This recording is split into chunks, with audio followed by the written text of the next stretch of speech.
Ndhawu leyi a ku ri masimu sweswi i magoji ya mugodi wo ka wu nga ri enawini. Swikambelo swa swicelwa leswi nga endliwa malembe ya 10 lawa nga hundza swi kume leswaku ku na nsuku emugangeni lowu.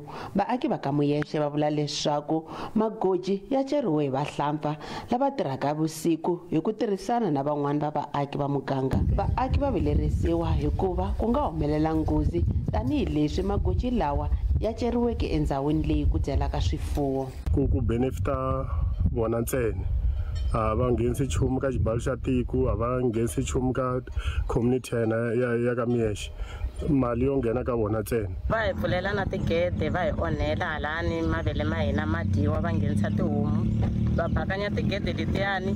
Loko hi ya hi fika hi kuma tihomu na tidoki ti ngheneni ka masimu. Vandlu ya vukosi bya Eka-Muyexe va vula leswaku ku na van'wamabindzu lava nga le ku endleni ka swikombelo swo kuma mpfumelelo wo endla mugodi endhawini liya, kambe va vilerisiwa hikuva matshalatshala ya ku va Maphorisa ya herisa migingiriko yo ka yi nga riki enawini yo ka yi nga tswaleki mihandzu. Ni reported case leti close to 5 or 6 times.